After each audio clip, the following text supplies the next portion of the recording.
तो देखो कि राम सेतु, भगवान राम अपनी पत्नी को ले जाने के लिए उन्होंने कैसे राम सेतु बनाया था। वो है असली निशानी।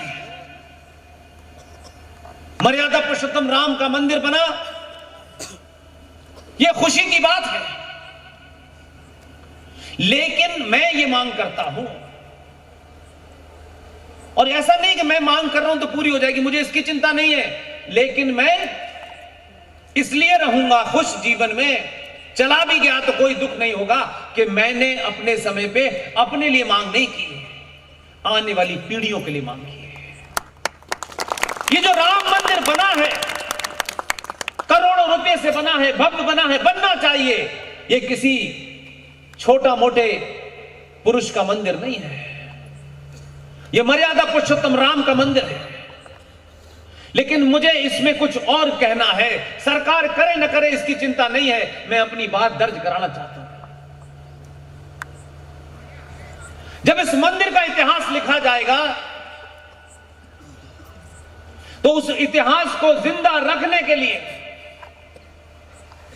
उसी अयोध्या नगरी में एक विशाल काय पत्थर लगना चाहिए, और 500 साल में इस मंदिर के युद्ध में जो जो मारा गया है उसके नाम उस पर अंकित होने चाहिए,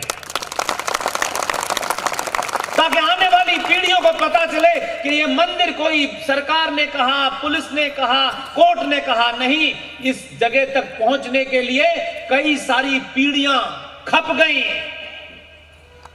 यह मंदिर सिर्फ कोर्ट के ऑर्डर से मिल गया है, ऐसा नहीं है। इसके लिए कई नस्लों ने अपनी आहुति दी है। जब बच्चे उनका नाम पढ़ेंगे कि इस मंदिर के लिए इतने लोग मारे गए, तो उनके अंदर पुरुषार्थ की भावना पैदा होगी, इसलिए उनका नाम अंकित होना चाहिए। आखिर इंडिया गेट के ऊपर ब्रिटिश साम्राज्य की जो पुलिस थी, जिसमें भारतीय शामिल थे, वो इंडिया गेट है क्या?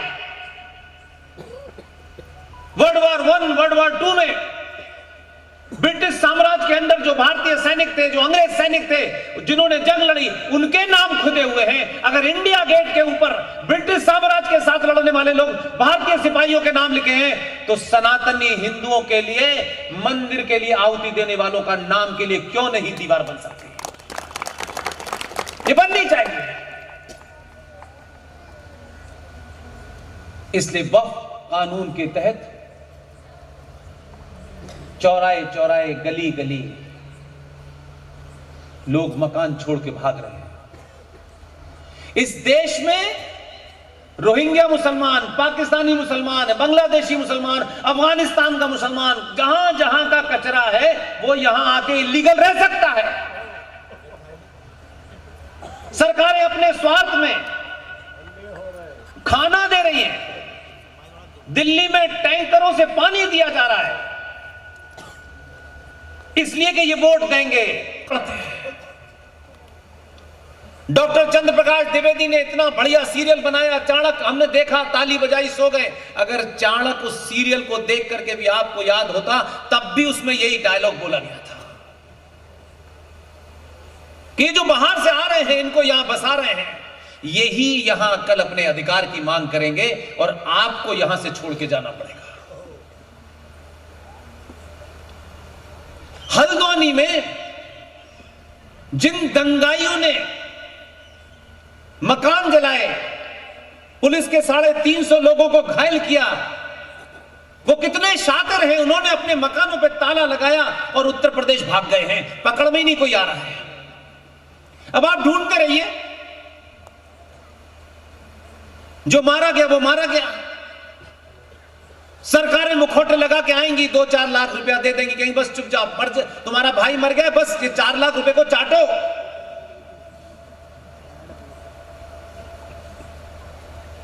आज भारत की संसद ने, और आज का मतलब अभी ये पिछले 10 साल की बात नहीं कर रहा मैं, भारत की संसद ने और भारत के संविधान ने, क्योंकि हमने ज्ञान का ठेका, सत्ता का ठेका कुछ लोगों को दे दिया है, अब उनसे कुछ पूछना नहीं है। मेरा निजी काम हो गया, उसके अलावा भाड़ में जाए दुनिया। आज की डेट में आपके सामने कह रहा हूं, संविधान ने और संसद ने भारत के सनातनी हिंदू को 8वें दर्जे का नागरिक बना दिया है। और जो आता है वो हमको ज्ञान देता है। ये जो पुलिस है ये आज भी 1860 के कानून से गवर्न हो रही है। ये जो एविडेंस एक्ट है ये 1861 से गवर्न हो रहा है। आप कहते हैं भारत आजाद हो गया। कोई दुनिया में ऐसा डॉक्यूमेंट नहीं है जिसमें लिखा हो कि भारत 15 अगस्त 1947 को आजाद हुआ है।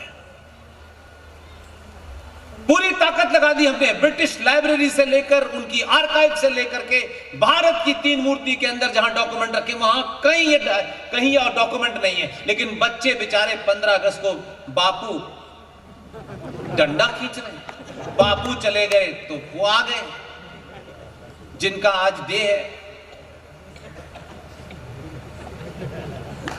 फिर उन्होंने चलाया। हम तो उन्हीं से जानते हैं वैलेंटाइन डे शुरू हुआ है। अगर कोई शक हो तो 14 फरवरी को वैलेंटाइन डे मनाया उन्होंने और महीने गिन लिए 14 नवंबर को पैदा हुए। कोई कंफ्यूजन नहीं। उनको सौंप रखा है, वो अपने निकल लिए, छोड़ गए। जिन्हें छोड़ गए उनकी स्थिति है। और इतने महान लोग हैं आज सवाल उठा रहे हैं कि किसको भारत रत्न दिया, इनको क्यों दिया और उनको क्यों दिया। ये कौन सवाल उठा रहा है? 1954 में ये पद्म पुरस्कार दिए जाएं ये तय हुआ और उस कमेटी का चेयरमैन प्रधानमंत्री होगा।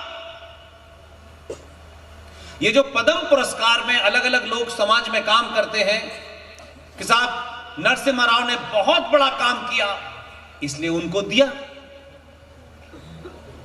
फिर उसके नीचे है पद्म श्री, पद्म विभूषण, इस तरीके के पुरस्कार दिए। ये सम्मानित करना चाहिए था कि देश में प्रेरणा लें युवा लोग, लेकिन हमारी प्रेरणा बड़ी खतरनाक है। हमने सवाल पूछ लिया तो लोग कह रहे हैं भाई साहब आप ये बात क्यों कहते हैं? हम तो यहीं से शुरू करेंगे। 1954 में बने उस कमेटी का चेयरमैन प्रधानमंत्री होता है।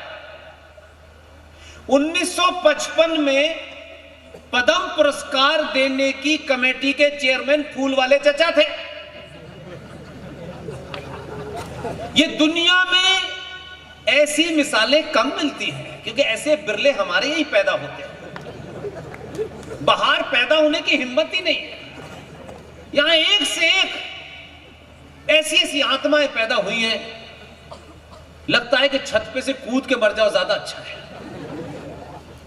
लेकिन हम ढोरे उन्हें कंधे पे। 14 फरवरी को भी याद करें, 14 नवंबर को भी याद करें। प्रधानमंत्री देश के थे हमारे चचा जान, वो उस कमेटी के चेयरमैन थे।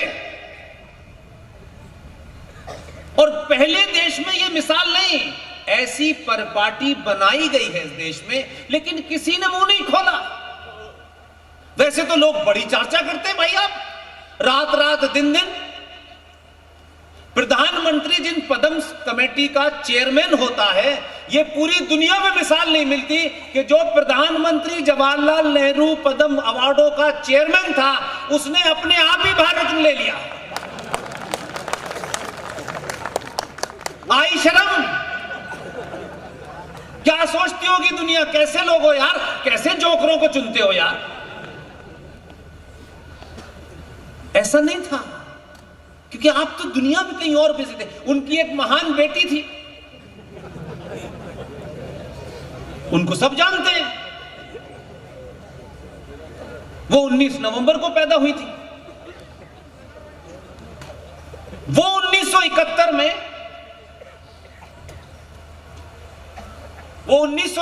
में बांग्लादेश युद्ध हो गया। वो बांग्लादेश युद्ध जीत गई उन्होंने पद्म पुरस्कारों की मीटिंग बुलाई और अपने आप को भारत रत्न दिया। आप पे दुनिया हंसेगी कि नहीं हंसेगी, सच बताइए। अब आपको पता चला कि आप अपने घर में बड़ा सा टीवी लगाए बैठे हैं, आप बड़े ज्ञानी हैं, दुनिया में जो आपका रिप्रेजेंटेटिव है वो तो ऐसे जोकरों जैसे काम कर रहा है। दुनिया आपको हंसेगी नहीं हंसेगी, कैसे नेता चुनते हो यार।